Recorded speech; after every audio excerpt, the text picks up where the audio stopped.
Shalom, selamat pagi jemaat dikasih Tuhan. Kembali lagi kita berjumpa dalam renungan pagi.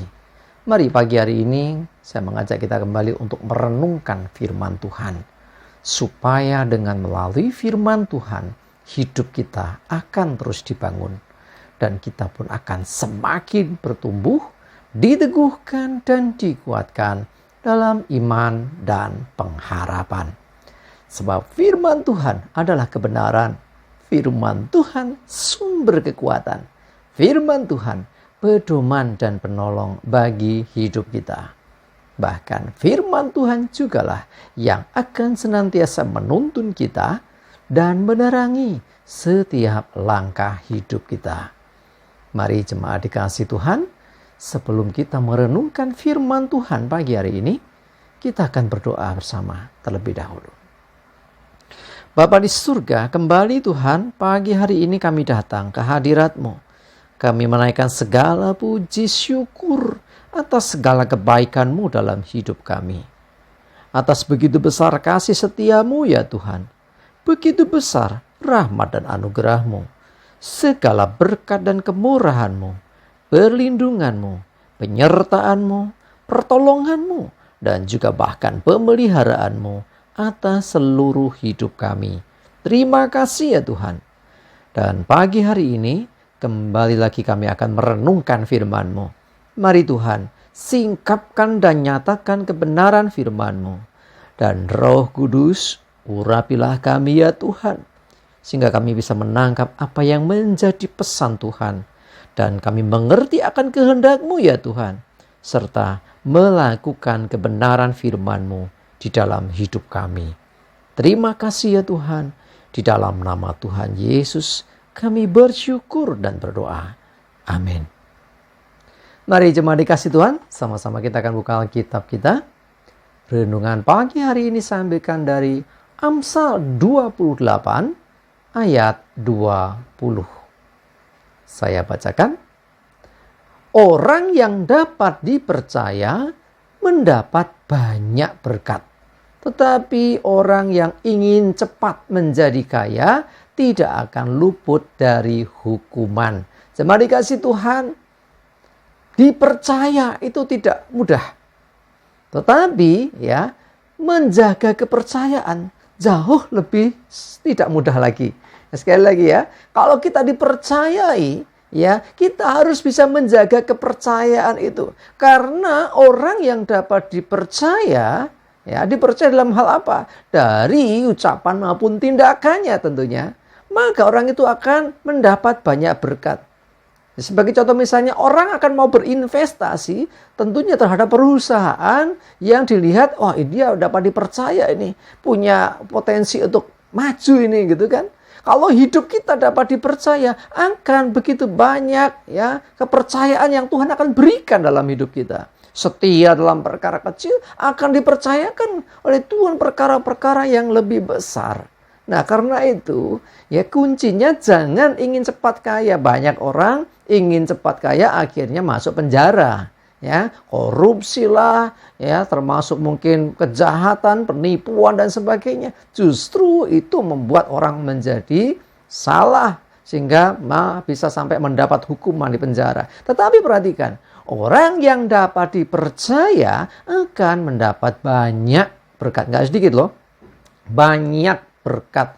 Ya, percaya yang pertama tentu dipercayai oleh manusia. Ya, dipercayai oleh teman, dipercayai oleh keluarga, siapapun lah. Orang-orang di sekitar kita yang percaya kepada kita, tentunya ya mereka juga akan bisa menjadi sahabat bagi kita.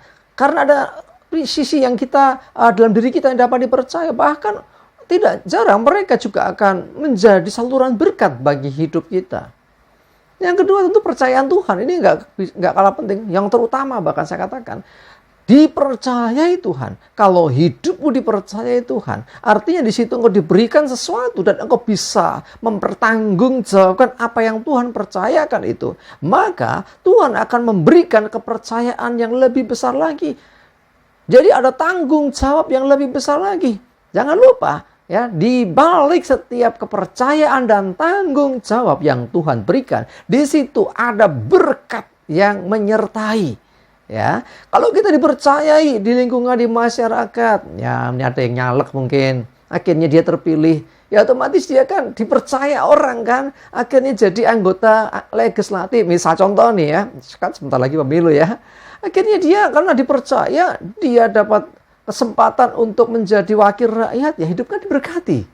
Ya, terus lagi contoh yang lain, saat kita dipercaya, misalnya kita punya usaha. Ya, orang mau toko misalnya, orang mau belanja tempat kita karena mereka percaya produk di toko kita ini dapat dipertanggungjawabkan dan sebagainya. Ya, intinya dengan begitu orang akan datang dan hidup kita tentu akan semakin diberkati. Terlebih lagi dipercaya Tuhan. Tanggung jawab yang diberikan Tuhan kepada kita. Baik itu bicara tentang apa? Keuangan, harta, ya, termasuk juga pekerjaan, pelayanan, keluarga. Nah, semua apapun itu yang Tuhan percayakan dalam hidup kita, mari kerjakan dengan sungguh ya, supaya Tuhan melihat bahwa kita termasuk orang-orang yang dapat dipercaya. Artinya kita dapat mempertanggungjawabkan di hadapan Tuhan segala sesuatu yang Tuhan sedang atau sudah berikan dalam hidup kita itu. Nah, pada waktunya nanti semua akan kembali dipertanggungjawabkan di hadapan Tuhan. Ketika Tuhan memandang kita dapat dipercaya dalam segala sesuatu, Dia akan tambahkan lebih lagi dan tambahkan lebih lagi sehingga semakin mendapat banyak berkat. Ingat, berkat yang diberikan oleh Tuhan pun jangan hanya sekedar untuk diri kita sendiri, tetapi kita mesti pertanggungjawabkan berkat itu untuk menjadi berkat juga bagi orang lain. Kalau sampai demikian, artinya kita ini orang-orang yang sungguh-sungguh dapat dipercaya Tuhan, dan Tuhan akan percayakan lebih lagi. Karena ternyata diberi berkat, berkatnya pun dipergunakan dengan baik, bisa dipertanggungjawabkan. Misalnya dengan memberkati orang yang berkekurangan, orang dalam kesusahan, sehingga akhirnya Tuhan akan mempercayakan lebih lagi. Lah ini perkara kecil saja, setianya seperti ini, ditambahi begitu seterusnya. Ya, pastikan hidup kita adalah orang-orang yang dapat dipercaya, termasuk dalam ucapan kita dan tindakan kita. Dipercayai oleh manusia dan juga dipercayai oleh Tuhan. Dengan kepercayaan diberikan, mari kita kerjakan dan kita harus bisa mempertanggungjawabkan itu. Karena ketika kita setia dengan setiap kepercayaan dapat mempertanggungjawabkannya, maka Tuhan akan percayakan berkat yang lebih lagi dalam hidup kita. Amin. Kita berdoa. Tuhan, terima kasih, kami bersyukur Tuhan. Belajar Tuhan, untuk kami belajar untuk bisa mempertanggungjawabkan di hadapan setiap kepercayaan yang Tuhan beri. Karena kami percaya Tuhan, kepercayaan yang diberikan ini Tuhan, ketika kami kerjakan dengan sungguh-sungguh, maka Engkau akan memberkati lebih lagi. Bahkan Engkau percayakan tanggung jawab dan perkara yang lebih besar dan lebih lagi. Terima kasih Tuhan. Mohon tuntunan-Mu ya Roh Kudus. Menyerahkan juga hari ini hidup kami dalam berkat tuntunan-Mu ya Tuhan. Jauhkan celaka dan mara bahaya. Damai sejahtera dan berkat Tuhan menyertai kami semua. Dalam nama Tuhan Yesus, kami bersyukur dan berdoa. Amin. Mari jemaat dikasih Tuhan, yuk tetap semangat terus ya. Maju terus dalam iman dan pengharapan. Tuhan Yesus memberkati kita semua. Amin.